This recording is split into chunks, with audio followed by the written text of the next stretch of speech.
Bismillahirrahmanirrahim.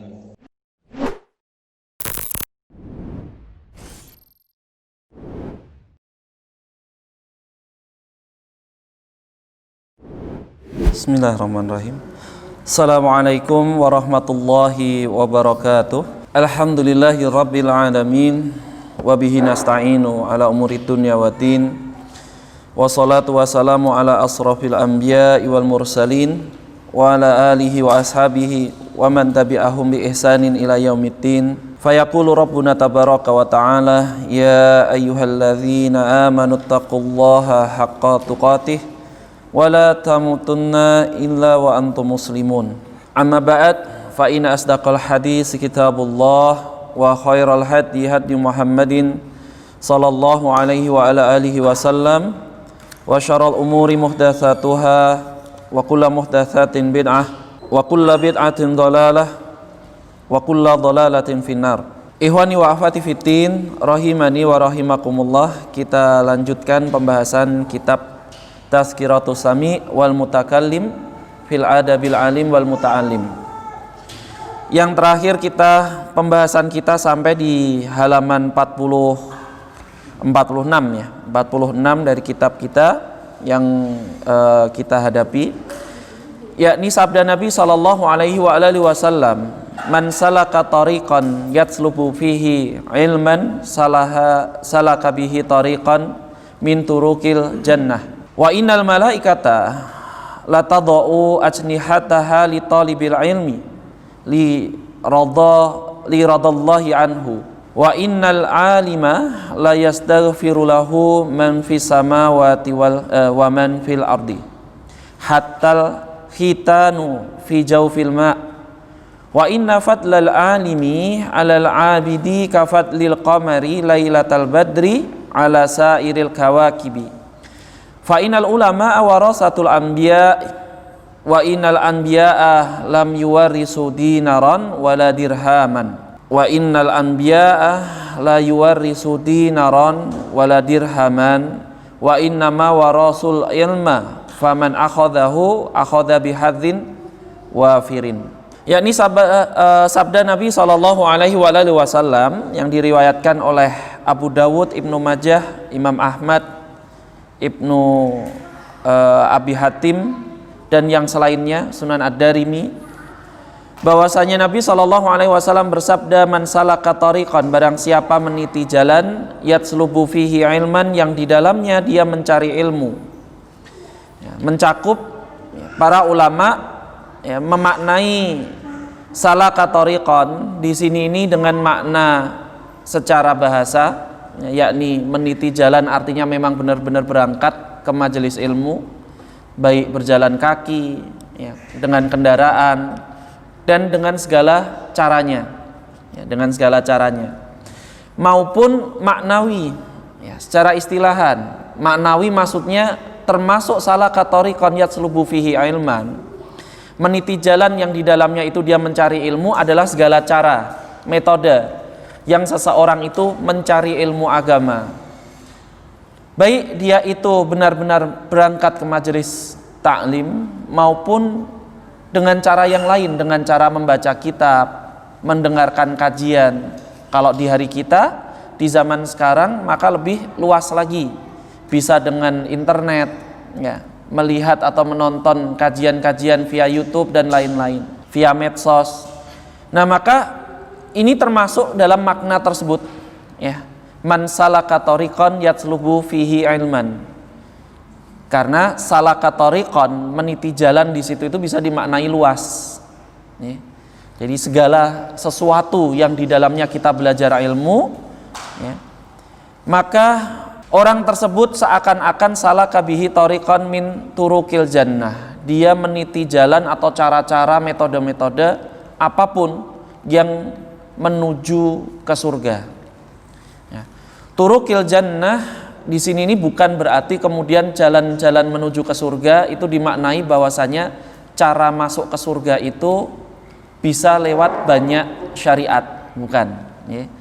Jadi orang-orang yang dia berpemahaman keliru akan memaknai turukil jannah bahwa jalan menuju surga itu banyak, tidak hanya Islam ya. Tapi bukan itu yang dimaksud. Ya, itu jelas batil dan menyelisihi banyak dalil lain yang lebih kuat, ya, yang lebih jelas, tegas dan sharih. Ya, bahwasanya agama yang diridhai oleh Allah Subhanahu wa taala hanyalah Islam. Ya, menunjukkan turukil jannah yang dimaksud itu adalah cara-caranya. Ya. Jadi bukan banyaknya jalan itu banyak jalan menuju Roma. Ya, kalau banyak jalan menuju Roma itu dari arah manapun menuju ke Roma. Kenapa? Karena di Roma itu ada kota kecil namanya Vatikan. Ya, Vatikan itu pusatnya suatu agama. Nah, maka dulu orang-orang dari semua negeri artinya kerajaan-kerajaan di Perancis, Spanyol, Portugis dan lain-lain Yunani, itu jalannya menuju ke arah tersebut, yakni menuju ke Roma. Nah, itu jalan yang dari arah berbagai macam asal. Adapun turukil jannah ini maksudnya adalah metode atau jalan cara untuk mencapai ke surga. Bahwasanya jalannya itu siratal mustaqim. Tapi ketika menitinya atau tata cara kita menjalani jalan tersebut itu yang mungkin bervariasi. Ada orang yang dia mencari surga dengan cara menjadi ahli sholat. Banyak dia melaksanakan sholat, mendekatkan diri pada Allah Subhanahu wa taala dengan ibadah khusus tersebut. Sholat sunnah, apapun sholat sunnah yang dia ketahui lewat hadis, dia pernah amalkan seumur hidup. Subhanallah. Nah, panjenengan kalau belajar hadis dan ketemu hadis tentang sholat sunnah yang dilaksanakan oleh Nabi Shallallahu Alaihi Wasallam, minimal seumur hidup kita pernah mempraktekannya, kan gitu. Nah, ada orang yang dia mengkhususkan ibadahnya, senang dia, cinta dengan sholat, dan sholat ibadah yang agung, ya. Nah, maka dia meniti jalan menuju surga dengan tata cara menjadi ahli sholat, ya, seorang musolli. Ada orang yang dia menjadi ahlu siam, orang yang suka puasa. Jadi puasa Daud dia laksanakan seumur hidupnya. Subhanallah. Ya. Jadi dia berpuasa Daud senantiasa dalam rangka mencari surga. Nah, jalannya berbeda itu dengan yang pertama tadi. Ada orang yang dia mencari surga dengan jalan berbakti kepada orang tua. Subhanallah. Ya. Contohnya siapa ini? Orang yang dipuji dengan baktinya pada orang tua. Langsung, ya, pujian ini langsung dari Nabi Shallallahu Alaihi Wasallam. Khairut tabi'in, tabi'in yang paling utama, yang paling mulia. Siapa? Uwais Al-Qarni. Ya. Uwais Al-Qarni. Ada Abu Uwais nih. Bapaknya. Uwais Al-Qarni bukanlah ahlu ilm. Pernah panjenengan mendengarkan riwayat hadis yang diriwayatkan? Beliau bukan ahlu hadis, beliau bukan perawi hadis. Tapi beliau disebutkan oleh Nabi Shallallahu Alaihi Wasallam, ya, sebagai tabiin yang paling afdal, yang paling utama. Padahal kanjeng Nabi Shallallahu Alaihi Wasallam belum pernah ketemu, tapi sudah mengabarkan. Nah, kita tahu sekarang hikmah yang dimiliki oleh Uwais Al-Qarni itu karena apa? Baktinya kepada orang tua. Subhanallah. Sebagai seorang anak yang berbakti pada orang tua, jadilah dia seorang ahli surga, insya Allah. Ya. Yang tentu saja dengan pujian dari Nabi Shallallahu Alaihi Wasallam jelas itu orang utama, kan gitu. Dan bahkan beliau, meskipun para ulama berbeda pendapat, sebenarnya tabiin yang paling tinggi itu siapa tingkatannya, ya. Tapi kalau berdasarkan dari sabda Nabi Shallallahu Alaihi Wasallam, Uwais Al-Qarni ini. Tapi kalau dari sisi keilmuannya, nah, nanti ada yang lain, ya. Artinya apa? Turukil jannah. Jalan-jalan menuju surga itu, tata cara menuju ke surga itu banyak. Adapun jalannya siratal mustaqim. Selama dia sesuai dengan apa yang diperintahkan Allah Subhanahu wa taala dan Rasulnya, itulah jalan menuju ke surga. Nah, tinggal orang itu menitinya dengan cara yang berbeda-beda. Ada di antara mereka yang sibuk dengan ilmu, semisal Imam An-Nawawi, ya, Imam Yahya bin Syaraf An-Nawawi. Imam An-Nawawi sibuk dengan ilmunya sehingga nggak sempat untuk menikah, ya, sampai meninggalnya di usia 45 tahun sekitar, ya. Nah, beliau seakan-akan mencari surga utamanya dengan itu. dan faidahnya sampai hari ini seperti amal jariyah. Ya, sampai hari ini beliau sudah mungkin tulang belulangnya sudah hancur. Ya. Tapi ilmunya sampai kepada kita itu terus lestari. Ya. Nah, dan yang lain-lain. Nah, maksudnya seperti itu. Wa innal malaikata la tadau ajnihataha li talibil ilm. Dan sesungguhnya para malaikat itu membentangkan atau meletakkan sayap mereka ajnihataha kepada talibul ilm, para pencari ilmu. Untuk apa atau karena alasan apa? Li radallahi anhu, dikarenakan keridhaan Allah Subhanahu wa taala atas para penuntut ilmu. Artinya di sini ada dua informasi yang bisa kita dapatkan. Yang pertama bahwasanya Allah Subhanahu wa taala ridha kepada para penuntut ilmu. Ya. Dan kalau seseorang sudah diridhai oleh Allah Subhanahu wa taala, maka apalagi yang dicari di dunia ini? Ya. Itu puncaknya. Puncak dari tujuan kita berada di dunia ini adalah mencari keridhaan Allah Subhanahu wa taala. Ya. Dan inilah yang dilakukan oleh para sahabat, ya. Dan apa yang mereka capai. Ya. Radhiyallahu anhum wa radu'an. Allah Subhanahu wa taala meridhai mereka semua. Dan mereka pun ridha pada Allah Subhanahu wa taala. Artinya ridha pada Allah Subhanahu wa taala semua yang diputuskan Allah Subhanahu wa taala. Baik keputusan itu adalah keputusan yang sifatnya adalah syar'iyah, ya, atau kauniyah. Kauniyah terhadap takdir mereka ridha. Syar'iyah terhadap apa yang diperintahkan Allah Subhanahu wa taala, mereka ridha menjalaninya. Sementara di kita, di zaman kita ada orang yang dia ridha terhadap kauniyah, tapi tidak ridha terhadap syar'iyah. Ya, pasrah terhadap takdir, tapi disuruh ibadah nggak mau. Dan ada pula yang sebaliknya, ya, disuruh ibadah subhanallah belajar, tapi giliran ditakdirkan nggak enak muncul baru, ya. Nah, sementara radhiyallahu anhum wa radu'an, mereka ridho terhadap dua hal itu, ya. Baik takdir Allah Subhanahu wa taala yang sifatnya kauniyah, ya, maupun yang syar'iyah. Ya. Jadi takdir syar'i itu adalah kehendak Allah, ya, yang sifatnya memang ikhtiari, artinya orang boleh milih, bisa untuk taat, bisa juga tidak.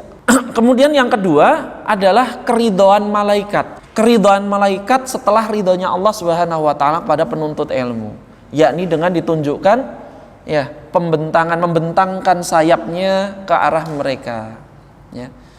Nah, ini salah satu riwayat diceritakan di kalangan para ulama, ya, bukan di kalangan para sahabat.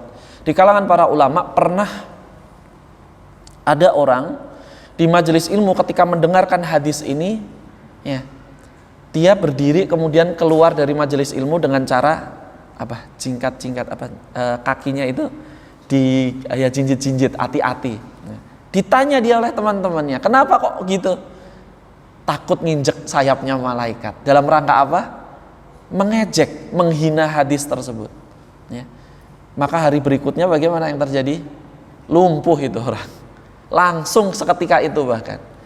Nah, ini merupakan, ini hikmah, ya, diceritakan oleh para ulama di dalam kitab-kitabnya. Kisah tentang ini masyhur.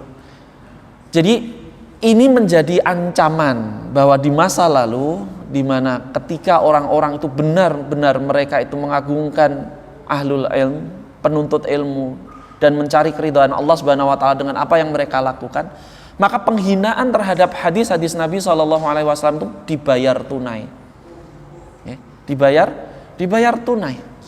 Ada di antara mereka yang tangannya nanclep ke dubur, masyhur, kita pernah mendengar mungkin kisah tentang itu, ya. Begitu juga yang ini nih, kisah yang ini, di mana dia menjadi lumpuh gara-gara hal tersebut. Nah, wallahu a'lam bishawab. Kemudian wa innal alima la yastaghfiru lahu man fis samawati wa man fil ard. Dan sungguhnya orang yang alim, orang yang berilmu itu senantiasa dimintakan ampunan, maghfirah oleh siapa saja yang ada di langit, semua makhluk yang ada di langit, wa man fil ardi, begitu juga oleh siapa saja yang ada di bumi. Hatta al-hitanu, ya, sampai pun ikan-ikan, atau kemarin kita maknai, ya, bahwa itu juga bermakna semua hewan, fi jawfil ma, di kedalaman laut. Gitu. Wa innal fadlal alimi 'alal 'abidi dan sungguhnya keutamaan alim seorang pemilik ilmu atas ahli ibadah kafadlil qamari lailatal badri semisal keutamaan bulan purnama ala sairil kawakibi dibanding seluruh bintang-bintang. Fa inal ulama warasatul anbiya dan sungguhnya ulama adalah pewaris para nabi. Ini kemarin sudah kita ambil faidahnya. Dan ulama pertama di kalangan kaum muslimin adalah siapa? Para sahabat, ya. Para ulama yang pertama. Jadi kalau kita menyebut ijma' ulama, yang pertama kita cari adalah ijma' siapa? Sahabat. Nah, makanya kalau kita ditanya ada ijma' enggak dalam hal ini, yang pertama kita tanyakan ijma' siapa yang dimaksud? Ya, ijma'nya organisasi atau ijma' siapa? Kan gitu. Kalau ijma' sahabat kita lihat dari bagaimana atsar mereka dinukil. Para ulama pertama adalah para sahabat. Kemudian di zaman tabi'in, tabi'ut tabi'in, ya. Summalladzina yalunahum, summalladzina yalunahum. Kemudian yang datang setelah mereka, kemudian setelah mereka. Yang Nabi SAW menyebutkan bahwa itu khairul qurun, sebagaimana sebaik-baik kurun atau sebaik-baik generasi, kan gitu ya. Wa innal anbiya alam yuwarisu dinaran wala dirhaman dan para nabi tidaklah mewariskan dinar maupun dirham, harta. Wa innama warasul ilma, kan tapi yang mereka wariskan adalah ilmu. Itulah mengapa ya orang-orang yang mewarisinya adalah alim ulama. Tidak peduli dia kaya atau miskin, tidak peduli apa profesinya, selama dia menuntut ilmu yang dimaksud adalah Al-Quran wa sunnah, al-hadis, maka mereka adalah pewaris Nabi.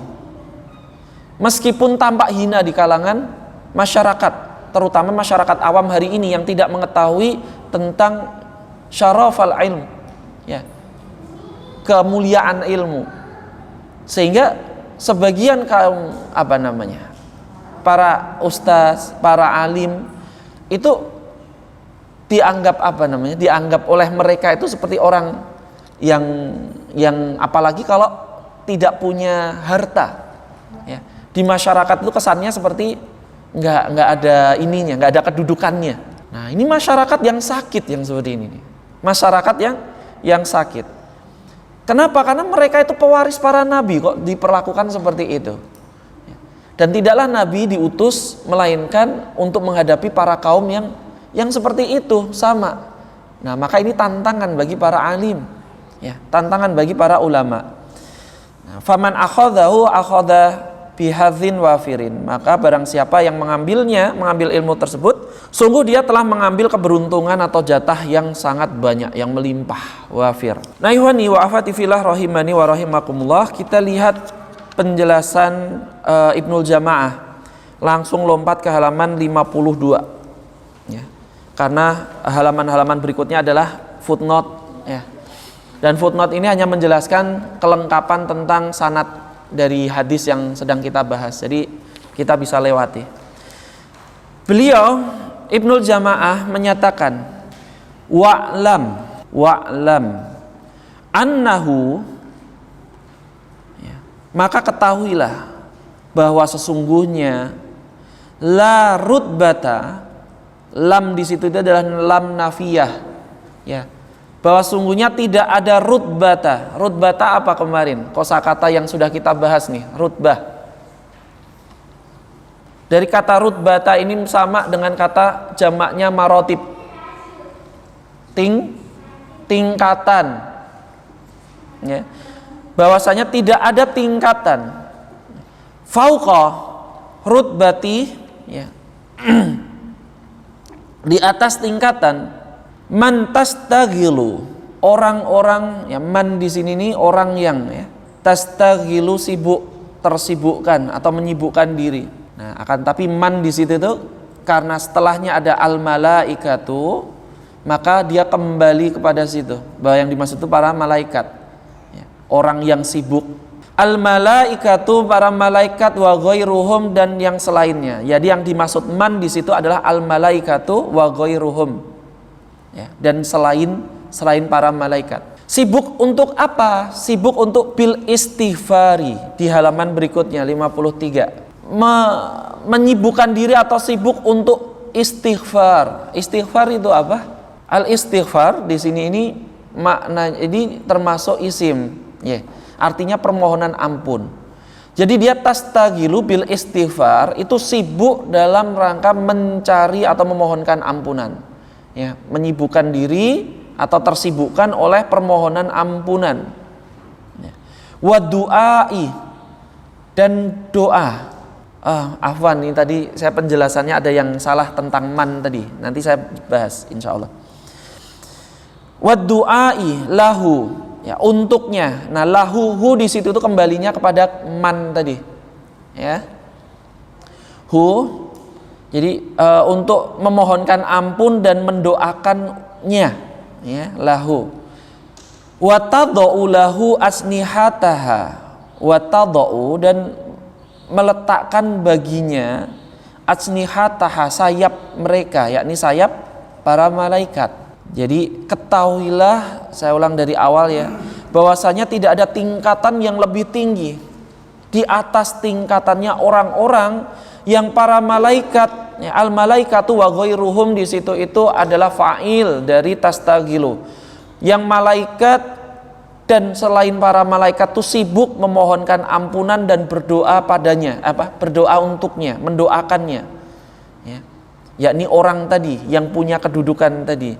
Wa tadau lahu asnihataha dan para malaikat meletakkan sayap untuknya dalam rangka ridha tadi. Wa innahu la yunafasu fi du'air rajuli dan sesungguhnya la yunafasu sungguh berlomba-lomba atau berebut fi du'air rajuli sholihi, ini halaman yang berikutnya aja.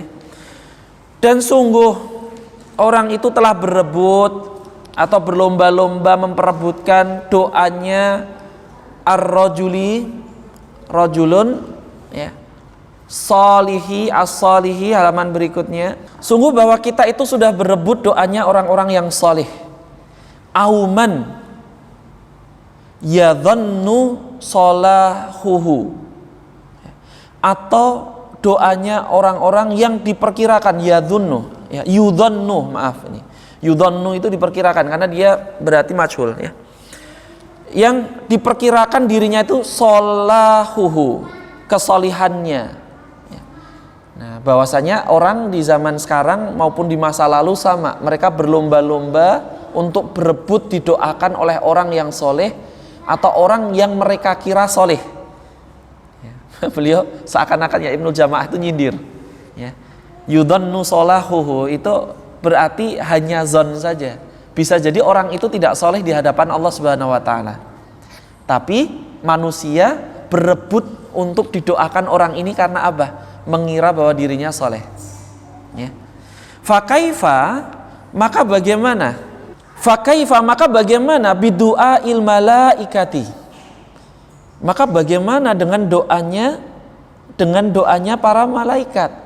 Nah, itu harusnya setelah kata bidu'a il malaikati itu ada tanda tanya. Ya. Ini pertanyaan retoris gitu ya. Kalau orang-orang itu berlomba-lomba berebut dengan doanya orang yang soleh atau orang yang mereka perkirakan soleh, ya, maka terlebih lagi bagaimana dengan doanya para malaikat? Ya. Kenapa? Karena para malaikat itu makhluk yang tidak punya dosa, kesolehannya jelas, ya, jelas dipersaksikan oleh orang-orang yang berakal dan jelas disebutkan di dalam dalil-dalil bahwa mereka adalah makhluk yang taat. Mereka adalah makhluk yang tidak memiliki dosa. Ya, doanya langsung didengar oleh Allah Subhanahu Wa Taala. Nah, maka doa malaikat itu adalah sesuatu yang lebih, ya, seakan-akan ya Ibnu Jamaah menyatakan maka doanya para malaikat itu sesuatu yang lebih berharga, ya, daripada doa orang yang dianggap soleh di dunia ini. Ya, setelah beliau menyebutkan tadi man yudhannu solahuhu, ya, dikira atau diperkirakan kesolehannya. Sampai titik tersebut Ibnul Jamaah memberikan kepada kita penegasan bahwasanya ketahuilah wa'lam, ketahuilah ya. Ini khitab yang digunakan biasanya untuk apa? Menarik perhatian ya. Bahwasanya tidak ada kedudukan yang lebih tinggi, itu kedudukan yang paling tinggi, yakni kedudukannya orang yang dia itu mendapatkan kesibukan ya. Orang yang para malaikat dan selain para malaikat itu sibuk untuk mendoakan dirinya dan memintakan ampunan kepada Allah Subhanahu wa taala untuk orang tersebut. Ya. Jadi tidak ada yang lebih tinggi dari itu. Kenapa? Ya. Karena para malaikat mereka ridho meletakkan sayapnya menghormati para penuntut ilmu ini. Dan para malaikat mendoakan sebagaimana orang-orang di zaman dahulu dan zaman sekarang berlomba-lomba, berebut minta didoakan orang yang soleh, atau orang bahkan yang bisa jadi nggak soleh, hanya disangka soleh ya. Itu saja diperebutkan. Maka kenapa orang tidak berebut doanya malaikat ya, tidak berebut keridhaan Allah Subhanahu wa taala. Dengan cara apa? Dengan mencari ilmu ya. Nah, seakan-akan seperti itu. Waqad ikhtulifa, waqad ya, ini sebenarnya waqad ikhtulifa ya, ikhtulifa ini berarti majhul ya. Nah kalau disambungkan berarti waqad ikhtulifa, dan sungguh telah diperselisihkan ya. Fi makna wad'in ya. Fi makna wad'i, diperselisihkan tentang mana meletakkan ya. Wad'i ini meletakkan ya, peletaan lah ya, karena dia merupakan masdar. Asnihataha, sayapnya para malaikat ya. Jadi para ulama itu memperselisihkan tentang makna malaikat meletakkan sayapnya itu maksudnya apa. Sudah sampai situ? Sudah diberi tanda nih ya? Saya lanjutkan. Fakila, maka dikatakan maksudnya adalah tawadu'u lahu ya. Maksudnya adalah tawadu'nya atau perendahannya yang dilakukan oleh para malaikat ya. Ketawaduan malaikat, artinya ini maknawiyah. Yang meletakkan sayap itu adalah maknawiyah ya. Sampai mana tadi? Oh ya, tawadu'u ya. Tawadu'u lahu ya. Makna pertama dikatakan, sebagian ulama menyatakan bahwasanya maksudnya adalah tawadu'nya mereka atau perendahan hatinya para malaikat kepada para penuntut ilmu. Wakila, dan dikatakan juga an-nuzulu indahu ya. An-nuzulu indahu wal khuduru ma'ahu. Pendapat yang kedua artinya adalah maksudnya turun, an-nuzul itu turunnya para malaikat, wal khudur dan hadirnya para malaikat ya. Indahu itu di dekat, jadi turun di dekat para penuntut ilmu ya. Indahu di dekatnya atau di sekitarnya para penuntut ilmu atau sang penuntut ilmu tersebut, wal khuduru ma'ahu, dan kehadiran para malaikat bersama dengan dirinya ketika menuntut ilmu itu. Subhanallah. Bayangkan ketika dia menggunakan dhamir tunggal hu, maka seakan-akan para malaikat ini mengerubungi untuk setiap penuntut ilmu, setiap ya, bukan hanya majelis, setiap penuntut ilmu itu mendapatkan kerendahan hati, tawaduknya para malaikat, penghormatan para malaikat ya. Wakila, begitu juga dikatakan at-tauqiru wa ta'zimu. At-tauqir itu penghormatan ya. Maknanya adalah penghormatan. Wa ta'zim adalah pengagungan ya. Ya. Lahu, untuk para penuntut ilmu itu atau si orang yang nyari ilmu itu ya. Nah wakila, begitu juga dikatakan maknahu, maknanya adalah tahmiluhu, membawanya. Tahmil itu mengangkat, membawa penuntut ilmu itu.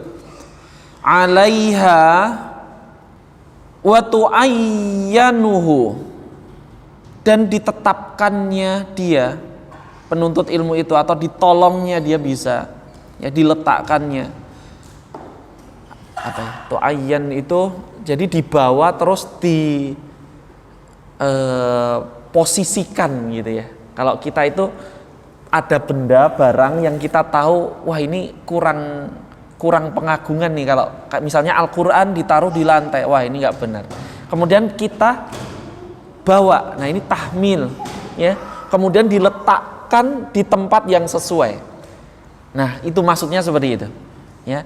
Fatu'ayyanuhu ala bulughi maqasidihi, ala bulughi maqasidihi. Bulughi maqasid itu tujuan-tujuan, maksud-maksud, ya. Bulugh ya itu yang dikehendaki, yang diinginkan, ya. Jadi ditolong, ditetapkan, diposisikan di tujuan atau apa namanya, target yang dia kehendaki, yang dia cari selama ini. Seakan-akan malaikat akan membantunya. Nah ini tentu ini perkara yang ghaibah, tidak bisa kita, maksudnya apa orang itu diangkat terbang malah wedi.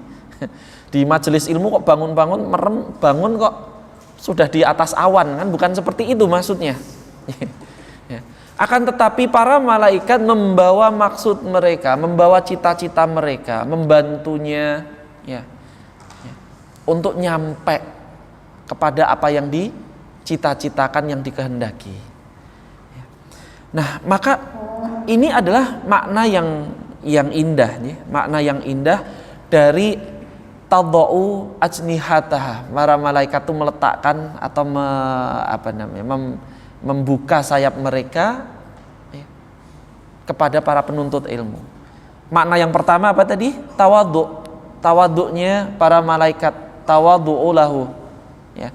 Kemudian makna yang kedua bisa juga nuzulu indahu, turun, ya, turun di sisi atau di samping, di sekitar mereka para malaikat itu. Wal khuduru ma'ahu, dan hadir di majelis ilmu bersama para penuntut ilmu, kan gitu. Begitu juga dinyatakan at-taukir, ya, penghormatan. Begitu juga ta'zim, ya, pengagungan, kan gitu. Nah, atau juga dimaknai yang lebih rumit dari itu, yakni apa? Tahmil, ya, tahmiluhu alaiha wa tu'ayyanuhu ala bulughil maqasidih, ya, yakni dibawa orang itu, ya, dan diletakkan, ditetapkan sesuai dengan tujuan maqasid, ya, cita-cita yang dia cari, yang dia kehendaki selama ini. Ya, wallahu a'lam bishawab. Beliau Ibnul Jamaah menyatakan seperti itu. Ya. Nah, beliau menyatakan seperti itu. Kemudian Ibnul Jamaah melanjutkan, wa amma ilhamu al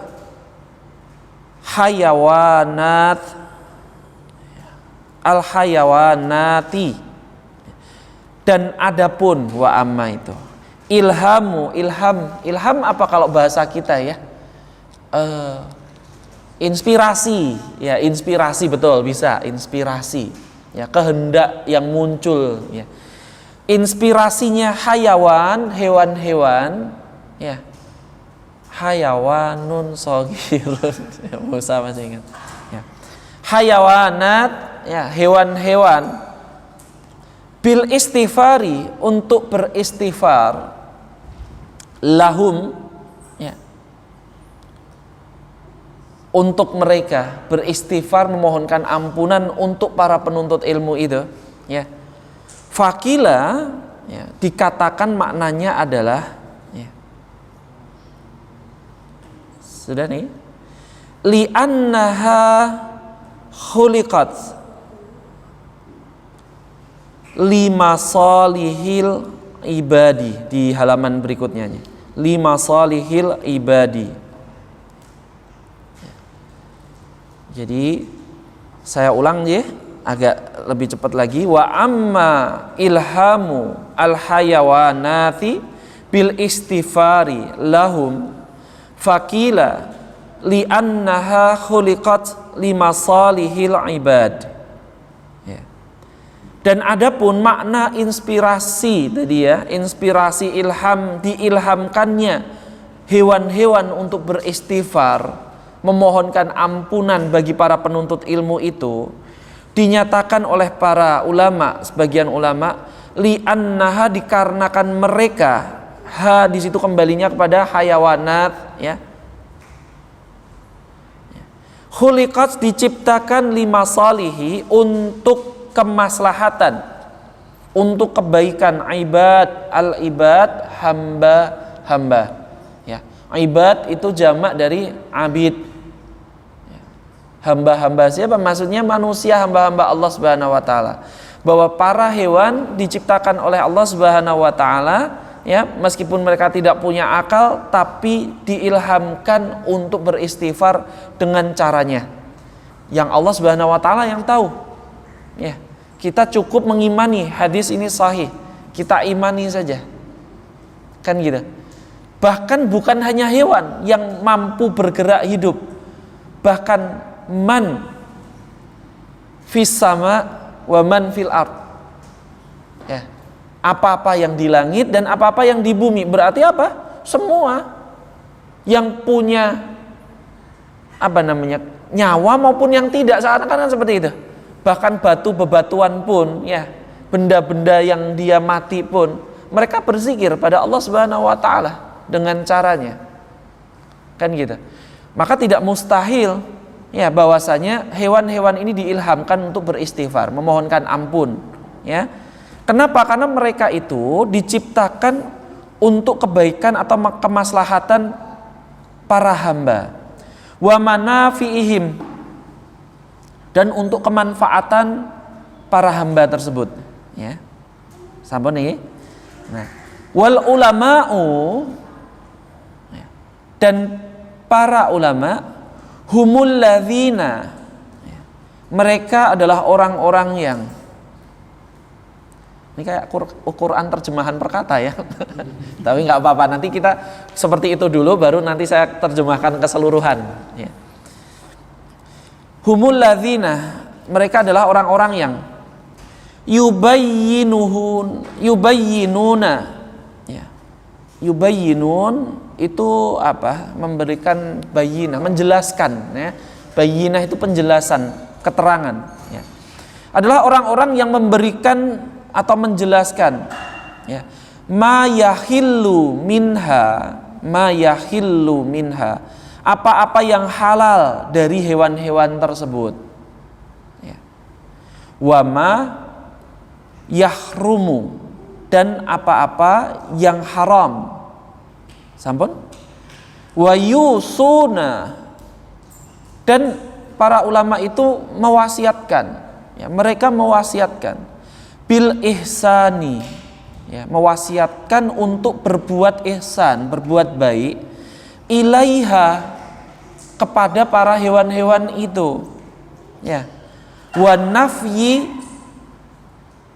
ya, dan melarang atau dan larangan ya, melarang ad-dorori ya.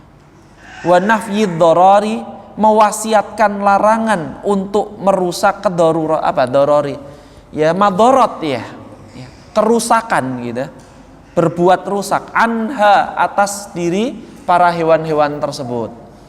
Nah, sekarang saya bacakan secara keseluruhan dulu ya. Wa amal ilhamul hayawanati bil istighfari lahum ya.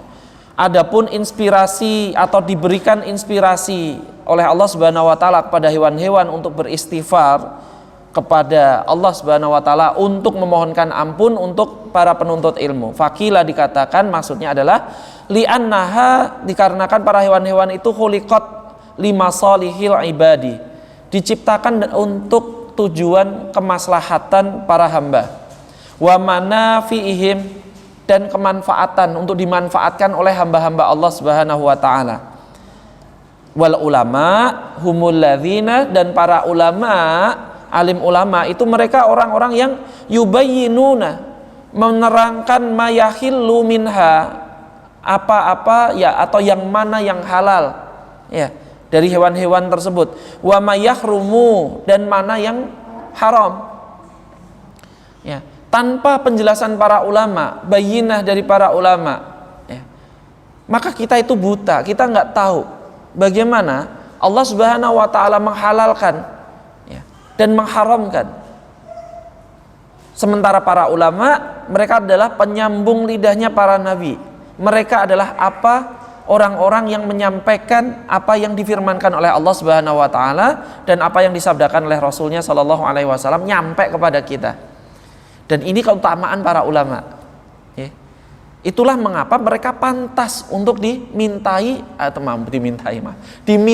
ampunan untuknya kepada Allah Subhanahu wa taala oleh hewan-hewan tersebut. Kenapa? Karena kalau tidak dijelaskan maka binasalah hewan-hewan itu seperti yang kita saksikan sekarang. Orang-orang kafirin, orang-orang yang mereka tidak peduli kepada halal wal haram, mereka membinasakan hewan-hewan itu seenaknya. Lihat bagaimana sirip-sirip hiu, kalau kita bicara seperti itu ya, hewan-hewan yang di laut maupun darat semuanya lah, kepunahan itu sudah satu persatu. Kenapa? Karena diburu, dizalimi mereka, kan gitu. Hiu ditangkap cuma diambil siripnya lepas lagi, masya Allah ya. Pernah lihat ya gimana mau hidup ya, bergerak makan aja, nyari makan susah, wong siripnya diambil, di syuting itu cuma gitu doang, nggak jalan-jalan Pak, di dasar cuma ya mati kelaparan akhirnya ya. Kalau memang mau dimakan ya makan aja gitu lah, kan seakan-akan gitu ya, jangan disiksa seperti itu. Nah, para alim ulama yang menjelaskan bahwa perkara itu haram, maka orang-orang yang menuntut ilmu mereka tahu semakin tersebar ilmu itu maslahatnya akan kembali kepada hewan-hewan itu juga, kan gitu. Nah, apalagi para alim ulama yusuna bil ihsani ilaiha wa nafyid dharari ya anha. Mereka mewasiatkan untuk berbuat baik pada hewan-hewan, bahkan bukan hanya hewan-hewan, semua makhluk. Dan inilah memang tujuan dari Islam, bahwasanya Islam itu rahmatan lil alamin ya, bukan rahmatan lil muslimin ya, tapi alamin lil alamin, untuk rahmat untuk semua alam semesta ini, termasuk benda-benda matinya. Perhatikan, ada nggak agama lain yang syariatnya sesempurna itu ya, ngurusi tentang sampah, kebersihan ya, ngurusi tentang penampilan ya. Saking detailnya seperti itu ya. Bagaimana ngurusi tentang sumur di dalam Islam ya, merupakan bentuk larangan. Nabi SAW melarang untuk nutup sumur, kan gitu ya, nutup artinya nablek sumur, nablek ya ya, maksudnya udah sumur jadi kemudian ditimbun gitu ya. Nah, Nabi SAW melarang itu. Nah, nggak nyampe hadisnya pada kita. Oh iya tuh, selama ini itu ya, kalau sumur itu bermanfaat, sudah muncul airnya dengan usaha, biarkan dia bermanfaat bagi kaum muslimin atau semua orang ya, kan gitu. Nah, bahkan ada larangan khusus. Ini urusan sumur loh. Hanya perkara sumur, buah-buahan bagaimana Nabi SAW ya memberikan keutamaan bahwa orang yang menanam tanaman ya, maka siapapun yang mengambil darinya, hatta burung yang ngambil di situ itu menjadi sedekah. Subhanallah. Panjenengan cuma nyiblok ke jatuh ke kersen itu ya, talok, tumbuh burung-burung di situ, ulat tumbuh di situ, hidup di situ, jadi sedekah. Besok di hari kiamat, apa tabungannya banyak banget. Loh, saya nggak merasa berbuat ini, sedekah ini itu. Lah dulu panjenengan nanam, terus ditinggal, dan setelah ditinggal itu ternyata manfaatnya banyak. Diambil untuk bernaung dapat pahala, Bayangkan untuk orang kepanasan naung di situ dapat pahala. Ya. Dan itu hanya bisa mendorong ya bagi orang-orang yang mengimani itu pahala itu. Bagi orang yang nggak mengimani ya nggak pahala itu wujudnya apa? Nggak kelihatan. Kan gitu. Nah, para alim ulama itu mewasiatkan hal seperti itu. Dalam Islam kita itu didorong untuk berbuat ihsan, ya, menghilangkan madharat. Karena memang tujuan dari syariat ini dua itu, ya. Memberikan manfaat dan menghilangkan madharat. Itu inti dari syariat Islam, semuanya, ya. Makanya muncul kaidah nanti dalam ilmu usul fikih, ya, tentang menghilangkan madharat diutamakan, kan gitu. Bahwasanya menghilangkan madharat itu lebih diutamakan daripada mengambil manfaat yang apabila dia ada dua-duanya. Melakukan sesuatu ini bermanfaat tapi madharatnya lebih gede, maka jangan dilakukan. Kan gitu. Meskipun mengambil manfaat di situ ada manfaatnya tapi madharatnya gede. Contohnya apa? Minuman keras, ya, alkohol. Alkohol bukan alkohol ini ya, minuman keras jangan alkohol deh. Khamar. Ada nggak manfaatnya? Ada. Manfaatnya dia bisa digunakan untuk alat bius. Ya, orang-orang zaman dulu bahkan sampai sekarang ada sebagian orang menggunakannya agar hilang kesadarannya, nggak sakit ya, mau diapa-apain, dijahit ininya. Ya. Bisa untuk menghangatkan tubuh. Manfaat bukan tuh? Manfaat. Tapi madharatnya lebih besar. Maka Islam melarang. Kan haram dia. Kan gitu. Wallahu a'lam bishawab. Ya, ini penjelasan dari hadis tadi. Kita lanjutkan wa anhu sallallahu alaihi wasallam, dan dari Nabi sallallahu alaihi wasallam. Yuzanu yaumal qiyamati, yuzanu ditimbang yaumal qiyamati pada hari kiamat, midadul ulama. Midad itu tinta-tinta. Tintanya para alim ulama, ya. Midadul ulama'i wadamu syuhada'i. Wadamu syuhada. Damun apa? Ada yang tahu? Darah, ya. Darahnya para syuhada, para syahid. Nah, seakan-akan ya di sini Nabi Shallallahu Alaihi Wasallam menjelaskan bahwasanya tinta ulama dan darahnya para syuhada itu nanti akan ditimbang sebagai kebaikan, ya, ditimbang sebagai kebaikan. Ini makna pertama. Atau yang kedua dibandingkan, ya. Baina artinya berarti kan baina midadil ulama'i wadami syuhada, seakan-akan seperti itu, ditimbang antara tintanya ulama dan darahnya syuhada, seakan-akan seperti itu. Nanti akan kita lihat karena riwayat ini juga dilengkapi oleh yang berikutnya. Tapi jika maknanya dari dari apa yang kita baca ini seperti itu, maka Nabi Shallallahu Alaihi Wasallam memberitahukan bahwasanya darahnya tintanya para ulama, tinta. Wah, ini yang nulis pakai pensil jadi nggak ditimbang. Bukan seperti itu, ya. Ini kiasan.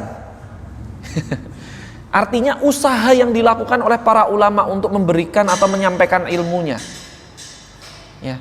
Semenjak mereka itu belajar, proses ketika mencatat, ya, apa yang mereka upayakan, ya, itu nanti akan terwujud pada sesuatu yang ditimbang di hari kiamat sebagai sebuah pahala. Ya, kalau panjenengan mungkin naik motor bisa jadi bensin yang kita keluarkan itu nanti akan ditimbang oleh Allah Subhanahu wa taala menjadi pahala. Subhanallah. Ya. Pak Ustadz saya jalan enggak ada bensinnya. Ya berarti energinya akan selalu ada. Allah Subhanahu wa taala Maha Adil. Ya, kalau saya bicara ATP-nya nanti enggak tahu juga. Adenosin trifosfat, energi yang kita keluarkan untuk bergerak itu akan dinilai oleh Allah Subhanahu wa taala, ditimbang sebagai sebuah kebaikan. Sebagaimana darahnya para syuhada, ya. Ada nggak syuhada yang dia meninggal dalam keadaan nggak keluar darahnya? Ya bisa jadi, ya. Apabila misalkan syahid karena meninggalnya disetrum atau apa gitu ya, kan nggak keluar darahnya. Akan tetapi ini kiasan maksudnya, ya, kiasan bahwasanya usaha yang dilakukan oleh para penuntut ilmu, para alim ulama ketika mendakwahkan ilmunya, dan para syuhada ketika mereka itu berjuang di jalan Allah Subhanahu wa taala fisabilillah, baik mereka itu meninggal syahid dalam keadaan keluar darahnya maupun tidak, itu akan menjadi kebaikan. Nah, meskipun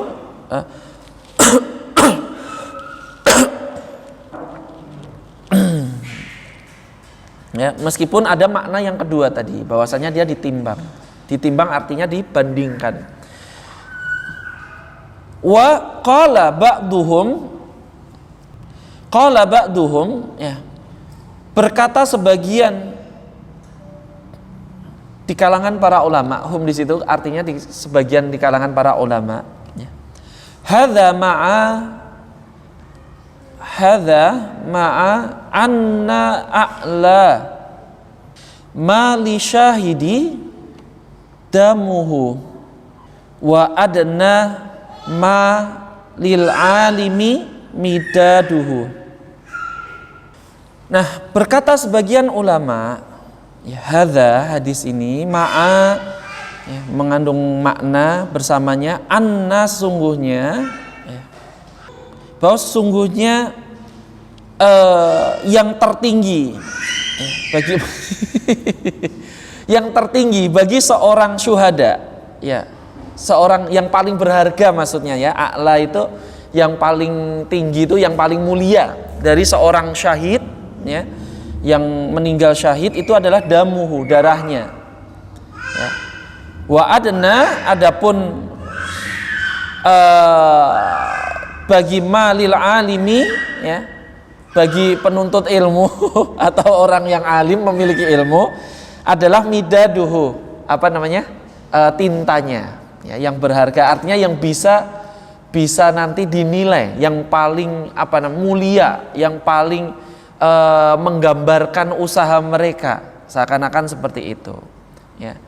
Jadi sebagian ulama memaknai hadis ini bahwasanya yang paling menunjukkan ketinggian seorang syuhada itu adalah darah yang mereka alirkan ya dari diri mereka, yang mengalir dari diri mereka. Sebagaimana bagi orang yang alim adalah tinta yang mereka gunakan untuk setara lah ya, adna di situ itu meskipun lebih rendah, tapi maksudnya adalah setara dengannya apa yang dikeluarkan atau dimiliki oleh seorang alim adalah midaduhu, tintanya. Nah, jadi bentuk usahanya bisa dinilai seperti itu. Di hari ini ketika orang berdakwah bukan dengan tulisan secara langsung nulis tangan, diketik atau yang lain, ya maka usaha-usaha seperti itu bisa jadi per hurufnya dinilai, kan gitu. Nah, orang yang dia itu berdakwah dengan tulisan, maka dia akan ditimbang seakan-akan ya, ditimbang per hurufnya itu, apa yang dia dakwahkan kepada orang lain. Dan ini keutamaan.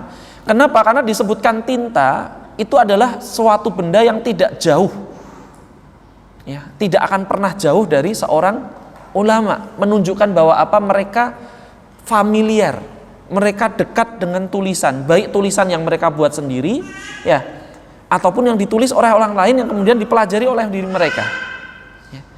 Maka menunjukkan orang yang dia jauh dari karya tulis ya, tidak mungkin bisa mencapai derajatnya seorang alim ya. Orang yang dia malas baca, orang yang malas dia mengkaji kitab, ya nggak akan pernah bisa menjadi seorang yang alim ya. Abid mungkin ya, seorang ahli ibadah mungkin ya. Tapi untuk menjadi seorang yang ahli ilmu, bagaimana mungkin dapat dari situ ya. Sementara kita di zaman sekarang tidak memiliki lagi ya, mungkin ada sebagian orang memiliki kemampuan yang setara dengan Imam Bukhari, ada nggak itu? Mungkin ada, tapi kok ya qadarullah bukan penuntut ilmu gitu. Orang yang dia sekali mendengar langsung hafal, kan gitu. Nah, nggak usah nyatet, nggak apa-apa orang seperti ini. Imam Bukhari diceritakan beliau, gurunya menerangkan, beliau mencatat. Yang beliau catat tuh pelajaran yang sebelumnya. Loh kok iso? Yang ditulis pelajaran yang sebelumnya. Karena yang barusan didengarkan itu dihafal. Bayangkan, berarti melakukan dua hal. Mendengarkan, menghafal, dan mengingat dan menuliskan. Dan ketika teman-temannya itu protes, loh kok orang ngajeni? Ya, artinya kok kamu malah nulis pelajaran yang lalu. Beliau tutup, beliau diktekan pelajaran yang tadi oleh gurunya itu, dibacakan. Subhanallah. Ini orang kalau sekarang oh ini jangan-jangan indigo ini anaknya, orang kelainan ini. Ya subhanallah, ya manfaatnya tinggi sekali. Ya beliau bisa mampu menghafal hanya dengan sekali mendengar. Ya. Nah kalau orang-orang sekarang kan mungkin ya ada orang-orang yang seperti itu karena memiliki ingatan yang sifatnya ya foto memori yang sangat bagus. Ya kita tahu ada beberapa yang orang menganggapnya mungkin sebagai sebuah kelainan. Ya, ini keistimewaan ya, di mana orang sekali ngelihat disuruh menggambarkan detail bisa. Sekali mendengarkan disuruh menceritakan detail bisa. Ya. Orang sekarang menganggapnya malah kelainan. Kalau di zaman dulu, wah ini dijadikan ulama nih yang kayak gini nih.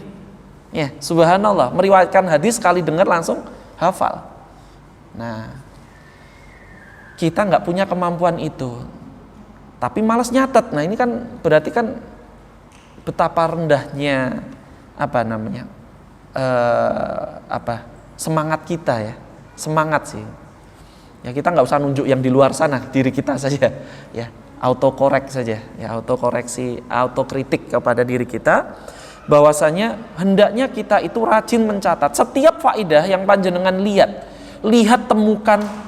Hatta sampai pun misalkan panjenengan naik motor, ketemu satu faedah di suatu banner, ya, berhenti ketik di handphone. Kenapa? Karena itu binatang buruan. Kita hafal saat itu, bisa jadi nyampe tujuan lupa tadi apa ya. Sayang sekali, padahal ilmu itu. Ya. Nah, sebagian, ya, saya lihat ada satu kitab, ya, buku yang ditulis oleh ustaz kita, asatid kita di Indonesia. Buku ini kumpulan fawaid, ya faidah yang terpisah-pisah, tercecer-cecer. Artinya beliau mungkin sedang membaca atau menonton sesuatu, membaca atau mendengarkan kaset ulama. Oh ini bagus nih, beliau catat. Dan setelah bertahun-tahun beliau kumpulkan jadi satu kitab. Yang orang kalau membacanya satu dengan yang lain itu per bab berbeda-beda mungkin. Ini bab tentang ilmu, ini bab tentang keluarga, ini bab tentang ini. Jadi tidak ada mungkin satu halaman dengan yang lain itu sudah beda subbabnya, udah kaitannya beda gitu. Ya, beliau menjelaskan ya bahwa tentang keluarga, tentang pemberian hadiah hukumnya apa, pisah-pisah. Ya. Nah ini sama persis seperti kitab Fawaidnya Ibnul Qayyim. Beliau kan terpisah-pisah itu. Nah sebagian peneliti muhakkik ya itu kemudian membuat salah satunya adalah pembuat Fawaidul Fawaid, merapikan kembali itu, ya, kan gitu. Nah, muncullah kitab lain yang merapikan kitab itu, namanya Fawaidul Fawaid. Kitab aslinya namanya Al Fawaid. Nah, isinya sama nggak? Ya sebenarnya sama, cuma urutannya jadi beda gitu. Karena Ibnul Qayyim Al-Jauziyah beliau satu bab dengan yang lain itu nggak ada kaitannya. Dan subhanallah kita baca saja. Satu bab ini bab tentang keluarga, ya, tentang bahwasanya harta misalnya harta suami adalah harta istri hartanya sendiri misalnya seperti itu, ya sampaikan ada dalilnya, catatannya, ya Ustadz ini menyatakan ini dalam kajiannya, subhanallah jadi satu, ya besoknya dapat tentang apa hukum ini pekerjaan kita tulis lagi catat meskipun hanya satu halaman atau 2-3 paragraf, tapi fawaid itu akan berguna dan itu membiasakan diri kita sebagaimana yang dilakukan oleh para ulama. Maka pantaslah kalau mereka yang ditimbang itu midadahu, ya midadnya tintanya, gitu, karena mereka rajin mencatat apapun yang mereka dapatkan. Ya, sementara kita berlalu dari kita sudah tersimpanlah di grup, udah selesai, ya nggak pernah lagi ya dibaca aja. Sekali baca itu ya tersimpan di grup, giliran besok hilang ya qadarullah hilang, berarti malah qadarullah yang disalahkan takdirnya, ya sayang sekali ya. Nah saya contohkan nih saya sendiri sering membuat di WhatsApp itu salah satunya nih yang karya tulis atau tulisan ringan pendek saya buat sendiri. Tulisan yang nggak tahu postingnya nanti webnya jadi apa enggak. Itu ketik saja di situ kumpulan itu. Yang nanti bisa kita ingat kembali ketika kita membacanya. Ya. Dan ini saya dorongkan pada antum sekalian. Ya. Kenapa? Karena kita penuntut ilmu. Kalau bukan kita siapa lagi? Dan ketika kita nanti semakin tua, kita harus memiliki karya. Ya. Kita harus memiliki karya nyata. Yang itu manfaatnya menjelaskan pada anak cucu kita tentang hal itu. Bahwasanya kita dulu nyari ilmu, mungkin mereka di zamannya nanti akan mendapatkan banyak kemudahan. Wallahu a'lam bishawab, kita nggak tahu. 20 tahun yang lalu nggak kepikiran oleh kita akan ada YouTube. Nggak sama sekali. Wong internet aja masih Internet Explorer. Ya, 20 tahun yang lalu masih Windows Explorer itu kan. Ya, yang browsing aja ngulik 10 menit baru masuk. Ya, ngetik nyari ya 15 menit baru bisa webnya. Nggak kepikiran oleh kita. YouTube belum ada memang 20 tahun yang lalu kan. Nah, sekarang mudah sekali, diklik udah langsung masuk. Ya. Dan lain-lain. Wallahu a'lam bishawab. Maka anak cucu kita butuh tahu usaha yang keras untuk menuntut ilmu. Ya. Salah satunya adalah mencatat. Kita saja sekarang mewarisi kemalasan itu. Malas mencatat menyebabkan apa? Ya sudah ingatan kita ya mengandalkan itu tadi jiping, ngaji kuping kan gitu. Wallahu a'lam bishawab. Ya mungkin itu yang bisa kita bahas pada kesempatan kali ini. Sebenarnya ada beberapa yang ingin kita lanjutkan, tapi hadis tadi sebenarnya cukup meskipun diperselisihkan oleh para ulama ya, dinyatakan kelemahannya hadis ini tadi tentang ditimbangnya darah para syuhada dan tintanya para ulama ya. Tapi kita bisa ambil faidah maknanya, bahwa bisa jadi maknanya sahih itu ya. Artinya apa? Bukan tinta beneran tinta, tapi usahanya. Sebagaimana para syuhada itu mendapatkan keutamaan karena darah yang mereka alirkan ya, mereka mengalirkan darah dari tubuh mereka. Maka sebagaimana itu pula para orang penuntut ilmu itu mendapatkan keutamaan dari usaha yang mereka lakukan.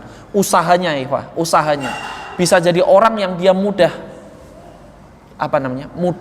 mencapai pengetahuan, itu kalah keutamaannya dibanding orang yang dia hafalnya susah tapi berkali-kali.